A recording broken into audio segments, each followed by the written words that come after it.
नमस्कार दोस्तों, मैं दिलीप कुमार। दोस्तों, जैसा कि आप सभी को पता है कि बीएसएससी प्रथम इंटर स्तरीय बहाली को जल्द पूरा करने की मांग को लेकर 23 सितंबर को एक महाछात्र आंदोलन पटना में होने जा रहा है। इस आंदोलन से पहले ही बीएसएससी ने आंदोलन के दबाव में आकर एक नोटिस जारी कर दिया और आंदोलन का जो मुख्य डिमांड था कि काउंसलिंग से संबंधित डेट घोषित किया जाए, तो बीएसएससी ने काउंसलिंग से संबंधित सूचना जारी कर दी रविवार को ही कि नवंबर प्रथम सप्ताह में काउंसलिंग शुरू होगी। लेकिन इस नोटिस पे हम लोगों को संदेह हो रहा है कि क्या बीएसएससी ऐसा सचमुच कर पाएगी या फिर बीएसएससी ने छात्रों को गुमराह करने के लिए, दिग्भ्रमित करने के लिए इस तरह का नोटिस जारी किया है। तो हम लोग का आंदोलन 23 सितंबर को होगा ही। हम लोग का आंदोलन 23 सितंबर को होगा और आप सभी को आना है। और इसलिए यह आंदोलन जारी रहेगा क्योंकि बीएसएससी ने जो नोटिस जारी किया है वो कहीं ना कहीं संदेहास्पद है। नवंबर प्रथम सप्ताह में 4 नवंबर को दीपावली है, उसके बाद फिर चित्रगुप्त पूजा, भैया दूज, छठ, और इधर जो 1218 नए लोगों को फिर से पीटी पास करवाया गया है और कहा गया है कि आयोग के तकनीकी भूल के चलते ये लोग असफल हो गए थे, तो उस भूल को सुधारा गया है। तो इस बात में क्या सच्चाई है कि आयोग सही बोल रही है? हो सकता है कि फर्जीवाड़ा किया गया हो, इसके आड़ में कुछ फर्जी अभ्यर्थियों को 400-500 को पैसा लेके अंदर करवाया गया हो। तो इस पर एक उच्च स्तरीय निष्पक्ष जांच होनी चाहिए। और आयोग नवंबर प्रथम सप्ताह में काउंसलिंग क्यों करवाएगी?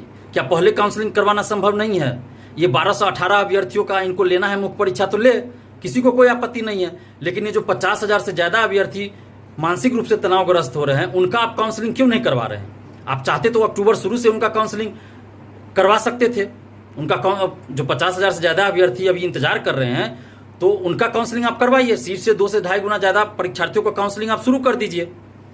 और जब ये 1218 परीक्षार्थी का प्रोसेस पूरा हो जाएगा, मेंस लेने के बाद आपको जो भी प्रक्रिया करना है कर लीजिएगा। इसमें जो सफल होंगे 1218 अभ्यर्थियों में से, फिर उनका काउंसलिंग आप करवा लीजिएगा और उसके बाद आप फाइनल मेरिट लिस्ट जारी कीजिएगा। क्योंकि काउंसलिंग करवाने के मतलब तो ये नहीं है कि काउंसलिंग करवाने का मतलब ये तो नहीं है ना कि आप जॉब दे रहे हैं। आप अभी इन लोगों का काउंसलिंग करवा लीजिए। 1218 अभ्यर्थियों में से जो सफल होंगे उनका फिर काउंसलिंग करवा लीजिएगा और उसके बाद आप फाइनल मेरिट लिस्ट जारी कीजिएगा। आखिर काउंसलिंग करवाने में भी तो आपको समय लगेगा ना, तो क्या आपत्ति थी काउंसलिंग इन लोगों का शुरू करवाने में? तो बीएसएससी कहीं ना कहीं जानबूझ के इस बहाली को लटकाना चाहती है और 2022 तक खींच के ले जाना चाहती है। और जहाँ तक जानकारी मिल रही है कि बीएसएससी के सचिव जनवरी में संभवतः रिटायर होने वाले हैं, तो इस वजह से भी हो सकता है बीएसएससी सचिव चाह रहे होंगे कि किसी तरह हम टाइम पास कर ले और इस मामले से पल्ला झाड़ ले। क्योंकि इसी मामला में 2017 में तत्कालीन सचिव और अध्यक्ष जेल जा चुके हैं। तो पता नहीं ये मामला जो है 1218 अभ्यर्थियों को क्या है, सचमुच आयोग से गलती हुई या आयोग जानबूझ के इस तरह का खेल खेल रही है ताकि इस बहाली को लटकाया जा सके। तो अब हम लोग का जो डिमांड है 23 सितंबर के आंदोलन का, उसमें प्रमुख रूप से हम लोग का डिमांड यही रहेगा कि आप 1218 अभ्यर्थियों का जो करना है करते रहिए, हम लोग को कोई आपत्ति नहीं है। लेकिन आप जो 50,000 से ज़्यादा अभ्यर्थी हैं उनका आप सीट से 2 से ढाई गुना ज़्यादा अभ्यर्थियों का उनमें से काउंसलिंग करवाइए और अक्टूबर में ही करवाइए, शुरू कर दीजिए। और ये जो 1218 अभ्यर्थी हैं, तो इसका क्या मामला है, इस पर उच्च स्तरीय जाँच होनी चाहिए। और अब हम लोगों का जो है, और बीएसएससी को ये जवाब देना पड़ेगा कि आखिर काउंसलिंग के लिए आप डाटा चेक कर रहे थे, तो काउंसलिंग के लिए डाटा चेक किसका किया जाता है? मेंस पास वालों का आप कर रहे थे कि पीटी फेल वालों का कर रहे थे? आखिर काउंसलिंग में आप किसको बुलाते? जो मेंस पास किए हैं उन्हीं में से बुलाते, तो उनका आप डाटा चेक कर रहे होइएगा। तो ये पीटी फेल वालों का आप डाटा चेक कैसे कर लिए? अगर आपको यही करना था तो आपको पीटी परीक्षा से पहले करनी चाहिए थी। तो कहीं ना कहीं इसमें खेला हो रहा है। तो इसलिए अब हम लोग का जो डिमांड है वो डिमांड और भी है, और डिमांड जो है वो सिर्फ बीएसएससी से नहीं है, अब बिहार सरकार से भी हम लोग का डिमांड है। सीधे सीधे बिहार सरकार से डिमांड है और बीएसएससी से तो है ही। और बीएसएससी कि सचिव और अध्यक्ष एक नंबर का निकम्मा है, इन लोगों से कुछ हो नहीं रहा है। तो अब सरकार को इस पे त्वरित कार्रवाई करते हुए इन लोगों पे एक्शन लेना चाहिए, आदेश देना चाहिए, या तो ये बहाली जल्द पूरा करे या इन लोगों को हटा दिया जाना चाहिए। क्योंकि इन लोगों से जब काम ही नहीं हो रहा है तो ये लोग क्या कर रहे हैं पद पे रह के। तो अब हम लोग का डिमांड सरकार से भी है और अब हम लोग चाहते हैं कि इस मुद्दे को नेशनल स्तर पर उठाया जाए। क्योंकि जब तक नेशनल स्तर पर यह मुद्दा नहीं उठेगा तब तक ये बहाली जल्द पूरी नहीं होगी। क्योंकि आप सभी लोग देख चुके हैं कि परीक्षार्थी कई बार आंदोलन बीएसएससी ऑफिस में जाके कर चुके हैं, लेकिन किसी भी नेशनल स्तर पे इसको जगह नहीं मिल पाई है। कोई भी नेशनल मीडिया इसको नहीं उठाया है, लोकल टीवी चैनल वालों ने भी नहीं उठाया है। तो अब हम लोग चाहते हैं कि टीवी चैनल पे ये मुद्दा उठे, लोकल टीवी चैनल पे और नेशनल टीवी चैनल पे भी। तो इसीलिए कल हम लोगों ने भर दिन जो बीएसएससी आंदोलन में शुरू से रहे हैं, जो परीक्षार्थी रहे हैं, उन सभी लोगों से हम लोगों ने बात किया और सर्वसम्मति से ये फैसला हुआ कि इस मुद्दे को नेशनल स्तर पे उठाने का प्रयास किया जाए। और इसलिए हम लोगों ने डिसाइड किया है कि अब हम लोग का आंदोलन गर्दनी बाग में होगा। 23 सितंबर को 11 बजे से गर्दनी बाग में हम लोग धरना देंगे। और ऐसा इसलिए किया गया है क्योंकि बहुत सारे टीवी चैनल वालों से हम लोगों ने बात किया, नेशनल चैनल वालों से, लोकल टीवी चैनल वालों से, तो उन सभी लोगों का कहना था कि बीएसएससी ऑफिस हम लोग आ भी सकते हैं, नहीं भी आ सकते हैं, लेकिन अगर गर्दनी बाग में आप लोग धरना देते तो वहाँ हम लोग जरूर आएंगे। तो इस वजह से हम लोगों ने ये बहुत ही सोच समझ के एक ठोस रणनीति के तहत ये डिसीजन लिया है सब लोगों ने मिलके कि अब गर्दनी बाग में ही हम लोग धरना देंगे। और जो लोग जॉब में हैं, जो परीक्षार्थी, उन लोगों का भी कहना था कि बीएसएससी ऑफिस आने में थोड़ा हम लोग को प्रॉब्लम लग रहा है, जो गर्दनी बाग में ही रखिए।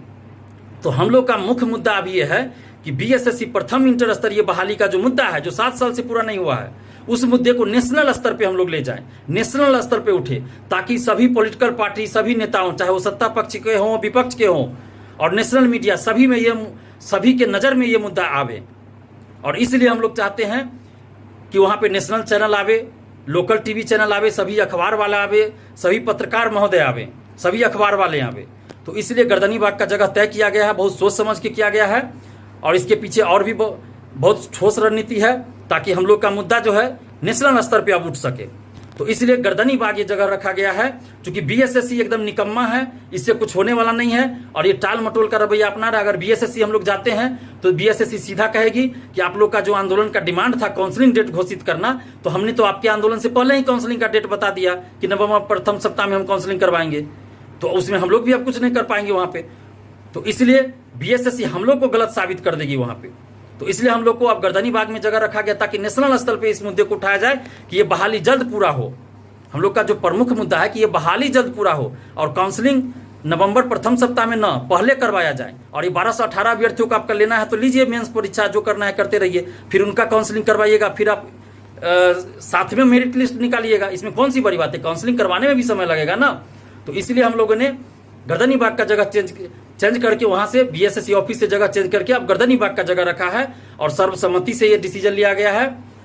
जो आप लोग के बीएसएससी आंदोलन में शुरू से रहे हैं, जो भी आगे रहे हैं, उन सभी लोगों से हम लोगों ने बात किया। बीएसएससी प्लानिंग टीम जो आप लोग का है, उन सभी लोगों से हमने बात किया है। सर्वसम्मति से रखा गया, क्योंकि अभी सबसे जरूरी यह है कि नेशनल स्तर पे इस मुद्दे को उठाया जाए, ताकि सभी पार्टियों, नेताओं, बुद्धिजीवियों का ध्यान इस तरफ जाए कि 7 साल से कोई वैकेंसी पूरी नहीं हो पाई है, तभी ये वैकेंसी जल्द पूरी होगी।